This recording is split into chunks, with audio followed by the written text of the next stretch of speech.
दोस्तों, हम सभी के घर में बच्चे होते हैं और आज के बच्चे, बाप रे बाप, उनमें इतना ज़्यादा ज्ञान भरते जा रहा है यूट्यूब, इंस्टाग्राम के माध्यम से कि वो खुद को बहुत बड़ा ज्ञानी समझने लगे हैं। हम लोग जो माता पिता हैं, हम लोग को भी कहते हैं कि पापा आपको ये तो पता ही नहीं है, इसको इस तरह से कीजिए, उसको उस तरह से कीजिए। यानी हम लोग को ही ज्ञान सुनना पड़ता है अपने बच्चों का। और अगर बच्चों को कुछ समझाने जाया जाए तो बच्चे कहते हैं पापा आपको तो कुछ नहीं आता है, देखिए उस रील में वैसे बोला था, उस वीडियो में वैसे बोला था। तो इसी को लेकर के मेरा एक बात मन में आता है कि जब भी हम बच्चों से पैसे के बारे में बात करते हैं तो उनको लगता है कि उनके माता पिता तो ढेरों पैसे वाले हैं, उनके पास बहुत सारे पैसे हैं, उनके पास मोबाइल है और उनके पास बेसिक चीज़ें हैं, तो उनको लगता है कि भाई पैसा तो आते ही रहेगा और उसी तरह से वो खर्च करने के बारे में सोचते भी रहते हैं। क्यों? क्योंकि हम लोग भी वैसे ही खर्च करते हैं। हम लोग को कुछ ज़रूरत पड़ा, हम लोग ऑनलाइन शॉपिंग कर लिए, हम लोग को कहीं खाने जाना है तो भाई गए, कुछ भी खा लिए और पैसा पे करके खा लिए। घर पे खाना नहीं बनाना है, बाहर खा लेना है, जो भी नए कपड़े पसंद आ रहे हैं वो खरीद लेना है। तो बच्चों को लगता है भाई पैसा तो रहता ही रहता है, पैसा मतलब कि माता पिता के पास पड़ा हुआ है और बस आपको फरमाइश करना है और वो सारे फरमाइश पूरे हो जाएंगे। तो ऐसे में बच्चों के साथ इन फ्यूचर बहुत ज़्यादा प्रॉब्लम्स आती हैं। हम लोगों ने भी देखा है कि हम लोग के जनरेशन से जो बच्चे पैसे का कदर नहीं किए, जिनके पास ढेरों पैसे थे, उन्होंने अपने बच्चों को ढेरों पैसे दे करके मेंटेन किया, तो उससे बहुत ज़्यादा उनको प्रॉब्लम्स होने लगी। बच्चे जब बड़े हुए हैं तो उसी तरह से पैसे की डिमांड करने लगे। माता पिता के पास जब पैसे नहीं थे तो वो काफ़ी ज़्यादा हंगामा करते थे और गलत संगत में चले जाते थे। हम लोगों के साथ ऐसा नहीं हुआ। क्यों? क्योंकि बचपन से पैसे का अभाव जो रहा तो हम लोगों को पैसे की बचत करने का, पैसे कैसे कमाना है, इसको लेकर के कैसे खर्च करना है, इसको लेकर के काफ़ी चीज़ें जानबूझ करके लानी पड़ी, क्योंकि पैसे थे ही नहीं। 100 रुपये में ही मैनेज करना है, 50 रुपये में मैनेज करना है, कभी कभी तो कुछ भी नहीं मिलता था, उसमें कैसे मैनेज करना है, वो सारी चीज़ें हम लोगों ने देखी है। तो हम लोग तो भाई ठीक है। तो आजकल के बच्चों में अगर आपने पैसे की समझ, पैसे को लेकर के हैबिट्स, आदतें कुछ नहीं डाली तो फिर आने वाले समय में उन बच्चों के साथ भी वही होगा जो बिगड़ैल बच्चों के साथ होता है, जिनके माता पिता बहुत पैसे वाले होते हैं और उन्होंने अपने बच्चों को जो समझ नहीं दी, वैसे ही बच्चों का हालत होगा। तो इसके लिए हम लोग कर क्या सकते हैं? बच्चे तो सभी के घर में हैं और सभी चाहते हैं कि हमारे बच्चे संस्कारवान हों और पैसे का महत्व सीखे, पैसे फिजूल खर्ची ना करे, जो ज़रूरत की चीज़ों में है वही खर्च करे। अगर हम लोग अपने बच्चों को पैसे के बारे में समझाते नहीं हैं, बताते नहीं हैं कि ये पैसे कहाँ से आते हैं, कैसे आते हैं, पैसे कैसे कैसे होते हैं, बहुत तरह के पैसे होते हैं ना, एक सैलरी से पैसे आते हैं, एक बिज़नेस से पैसे आते हैं, दोनों का अलग अलग रूप है। बिज़नेस से आए हुए पैसे सारे आपके नहीं होते हैं, सैलरी से आए हुए पैसे भी आपके नहीं होते। बहुत जगह आपको पेमेंट करना होता है, उसके बाद जो बचा वो सैलरी के पैसों को यूज़ करते हैं, सेविंग करते हैं और बहुत तरह के फीसेस देते हैं, रेंट देते हैं, बिजली बिल देते हैं, तो EMI देते हैं। तो उसके बाद जो बचते वो होते हैं। बिज़नेस में होता है कि सारे पैसे लगभग बिज़नेस के होते हैं, उसमें से कितना खर्च करना है वो भी तय करना होता है। एक अगर आप सैलरी निकालते हो वो ज़्यादा अच्छा है। तो वो बच्चों को समझाना है कि ये पैसे आ कहाँ से रहे हैं और इन पैसों को कैसे सेव करना चाहिए और कैसे समझदारी से खर्च करना चाहिए और कैसे हम पैसों को मैनेजमेंट करेंगे कि वो आने वाले टाइम में हमें काम आए। तो इसको लेकर के अगर हम अपने बच्चों में अवेयरनेस डालेंगे तो वो बच्चे समझदार होंगे पैसे को लेकर के और इन फ्यूचर वो पैसों को ठीक ढंग से संभाल पाएंगे। तो चलिए कुछ स्टेप्स है जो हम लोग बात करते हैं कि बच्चों को किस तरह से पैसे के बारे में समझाया जाए, बताया जाए। तो चलिए शुरू करते हैं। सबसे पहले एक ट्रेडिशनल स्टेप जो हम लोगों ने भी किया है, हमारे माता पिता ने भी किया है, बच्चों को एक छोटा सा पिगी बैंक दीजिए। उस पिगी बैंक में आप समय समय पर कुछ 5, 10, 50 रुपए दीजिए कि आप उसमें डालो और आप जो पसंद करते हो ना सामान, वो हम लोग इस बचे हुए पैसे से जो आप सेव करोगे उससे खरीदेंगे। भले ही उसमें 500, 1000 रुपये इकट्ठे हों और सामान आपको 2 से 3 हज़ार रुपये का ख़रीदना है तो बाकी पैसे तो आप मिलाएंगे, लेकिन धीरे धीरे उनको समझ में आएगा कि उन्होंने भी अपना योगदान दिया है। वो जो पेशेंस रखे हैं, जो पैसे बचे हैं, उस पैसों से वो खिलौना आया है, वो सामान आया है।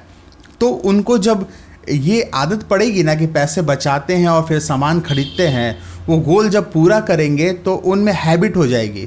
वो जब अपने टाइम पे पैसे कमाएंगे तो उनको ज़्यादा परेशानी नहीं होगी। वो फर्स्ट डे से प्रिपेयर होंगे कि अगर मुझे कोई बाइक लेनी है, कोई कार लेना है, तो मुझे सेविंग्स करनी है।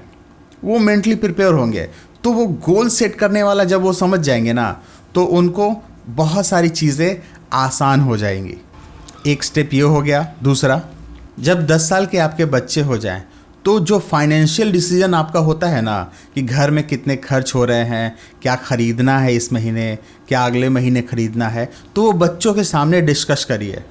उनको बताइए कि ये पैसे कहाँ से आ रहे हैं, आपको कितनी सैलरी मिल रही है, घर का खर्च क्या है, रेंट कितना देना है, ईएमआई कितना देना है, पैसे कहाँ कहाँ खर्च करने हैं। उनसे थोड़ा शेयर करिए, उनको साथ में बैठाइए, उनको बताइए कि देखो हमारा बजट ये है, हमारे पास इतने पैसे हैं, हमारी ज़रूरतें ये हैं, इन सभी ज़रूरतों को पूरा करने के बाद हमारे पास ये पैसे बच रहे हैं और इन पैसों को हम इसलिए सेविंग कर रहे हैं कि तुम्हारा फीस देना है तो, और या फिर हम लोग कहीं घूमने जाएंगे तो उसके लिए पैसे बचा रहे हैं, या फिर कोई फेस्टिवल में हम लोग कपड़े खरीदेंगे तो उसके लिए पैसे बचा रहे हैं, या फिर तुम्हारे लिए साइकिल स्कूटर लेंगे तो उसके लिए पैसे बचा रहे हैं, या फिर मुझे कोई गाड़ी लेनी है तो उसके लिए पैसे बचा रहे हैं। ये सारी चीज़ें शेयर करनी होंगी।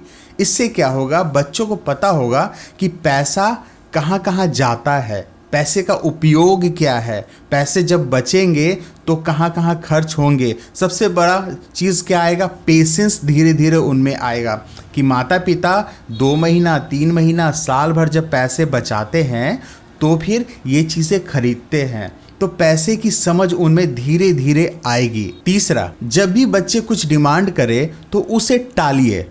1 दिन 2 दिन सप्ताह दिन 10 दिन टालिए। उन्हें ये पता चले कि भाई अभी पैसे नहीं हैं, पापा इसलिए मना कर रहे हैं, मम्मी इसलिए मना कर रहे हैं कि पैसे अभी नहीं हैं, वो 10 दिन बाद आएगा। उनको पेशेंस रखना समझ में आएगा, पता चलेगा कि पेशेंस क्या होता है।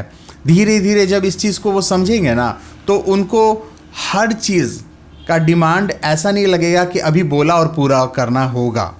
जब ये चीज़ें समझेंगे कि पापा के पास पैसे आएंगे, कुछ दिन में आएंगे और फिर वो ख़रीदेंगे, तो ये पेशेंस उनका डेवलप होगा। और ये पेशेंस नहीं होगा ना डेवलप, तो फिर काफ़ी ज़्यादा प्रॉब्लम इन फ्यूचर हो सकती है। बच्चे आपसे डिमांड करेंगे, रोएंगे धोएंगे पीटेंगे, भाई ये चीज़ें तोड़ देंगे, वो चीज़ें तोड़ देंगे कि नहीं हमको चाहिए ही चाहिए। तो ये चीज़ें होती कैसे हैं, जब हम उनका डिमांड बोले और पूरा कर देते हैं बचपन से, तब ऐसी चीज़ें होती हैं। और अगर आप टालिएगा 5 दिन 10 दिन, हाँ पूरा करेंगे 10 दिन 15 दिन 20 दिन महीना दिन, तो उनको लगेगा कि हाँ पापा ने बोल दिया, वो पूरा करेंगे कुछ दिन बाद, तो हमको अब शांति से रहना है, उन्होंने बोल दिया, कमिटमेंट हो गया, ठीक है आगे करेंगे। तो ये जब तक पेशेंस नहीं आएगा ना, तब तक उनमें मैच्योरिटी नहीं आएगी। अब मैच्योरिटी कोई ऐसी चीज़ नहीं है कि एक एज में ही आती है, कई लोगों को वो पहले आ जाती है। बचपन से ही कई बच्चे मैच्योर होते हैं, कुछ लोगों को तो भाई 60 साल में ही मैच्योरिटी नहीं आती है, उस समय भी वो फिजूल खर्ची में लगे रहते हैं, पैसा आया नहीं कि गया। कई माता पिता जिन्होंने अपना जीवन अभाव में जिया है, जब उनके बच्चे होते हैं तो वो कहते हैं ना कि हम तो अपना जीवन अभाव में जी लिए हैं, अब हम अपने बच्चों को किसी तरह की तकलीफ़ नहीं देंगे, उनका सारा शौक़ पूरा करेंगे। और यही वो पेरेंट्स होते हैं जो अपने बच्चों को भयंकर बिगाड़ते हैं। मैंने कई ऐसे पेरेंट्स देखे हैं जिन्होंने अपना जीवन गरीबी में गुजारा है, लेकिन उनको शौक़ है कि भाई मैं पैसे कमा रहा हूँगा तो मैं बच्चों का पूरा शौक़ पूरा करूँगा, सारा शौक़ पूरा करूँगा, जबकि ये बहुत ज़्यादा गलत है। आप अभाव में जी इसलिए रहे थे क्योंकि आपके पेरेंट्स ने उस तरह से पैसे की सेविंग्स नहीं की थी। एम आई राइट? शायद ये सही होगा ज़्यादातर लोगों के साथ। जब आपके पास पैसे आ रहे हैं तो आप उन पैसों को सेविंग करिए, अपने बच्चों को उस पैसे का महत्व बताइए कि हम जो पैसे कमा रहे हैं वो कैसे आ रहे हैं, हम लोगों ने कैसे दिन देखे हैं, और आज जो पैसे सेव हैं तो उससे इन फ्यूचर किन किन चीज़ों की परेशानियों से हम मुक्त हैं। अगर कोई ऐसा इमरजेंसी आ जाएगा तो हमारे पास पैसे सेविंग हैं, हम उन चीज़ों को देख सकते हैं। तुम्हारे लिए अगर अचानक से कहीं बड़े स्कूल में एडमिशन कराना हो, कुछ चीज़ें खरीदनी हो, कहीं घूमने जाना हो, तो वो पैसा सेव रहेगा तभी ना, नहीं तो अचानक से कहाँ से पैसा आएगा। तो ये जब तक हम लोग नहीं बताएंगे ना बच्चों को, जब तक बच्चों को ये नहीं सिखाएंगे, समझाएंगे कि पैसे जो आ रहे हैं वो फ्यूचर के लिए भी जमा करना ज़रूरी है, तब तक बच्चे नहीं समझेंगे। और हम पे निर्भर करता है कि हम अपने बच्चों को पैसे की क्या समझ देंगे। बच्चों को घर की खरीदारी में शामिल करें। जब भी आप घर का कोई सामान खरीदते हैं ना, तो उनको बताइए कि आज हम लोग ये खरीदने वाले हैं और ये इतने पैसे का है। तो जब वो चीज़ों को समझेंगे कि ये सामान इतने पैसे से आया है, तो उनको लगेगा कि हाँ, इस सामान का इतना महत्व है, इतने पैसे से आया है, तो ये सामान इतना कीमती है, तो वो सामान की भी वैल्यू करेंगे। इन फ्यूचर अगर उनको कोई सामान खरीदने की सोचेंगे वो कि भाई मैं अपने लिए ये खरीदूंगा, वो खरीदूंगा, तो उनको पता होगा कि ये इतने पैसे का आता है और इस सामान की वैल्यू है कि नहीं, वो जज करेंगे कि हम जो सामान खरीद रहे हैं वो उतना उपयोगी है कि नहीं। वो भी धीरे धीरे समझेंगे। अगर आप अपने निर्णय में उनका सुझाव लीजिएगा, उनसे बात करिएगा, उनकी सहभागिता लीजिएगा, तो फिर बच्चे समझेंगे इन चीज़ों को। और सबसे लास्ट ये है कि खुद पर काबू रखें। ऐसा नहीं कि आप बच्चों को सिखा रहे हैं बचत कैसे करें और पैसे का मैनेजमेंट, और आप फिजूल खर्ची में लगे हुए हैं। जो भी आपको पसंद आ रहा है आप सामान खरीद ले रहे हैं, पैसे का आप कोई वैल्यू नहीं दे रहे हैं और बच्चों को कह रहे हैं कि पैसे बचाओ, पैसा बहुत ज़रूरी चीज़ होता है। तो बच्चे ज़्यादातर चीज़ें देख करके सीखते हैं, न कि सुन करके। तो अगर बच्चों में अच्छी हैबिट्स डालनी है तो अच्छी हैबिट्स को आपको भी फॉलो करना होगा, तभी जा कर के बच्चे अच्छी हैबिट्स सीखेंगे। और ये सिर्फ पैसे की बचत में नहीं, सभी चीज़ों पे लागू होती है। बच्चों को संस्कारवान, अच्छा आदमी बनाना है तो आपको भी संस्कारवान और अच्छा आदमी बनना होगा, तभी वो आपको देख कर के कॉपी करेंगे।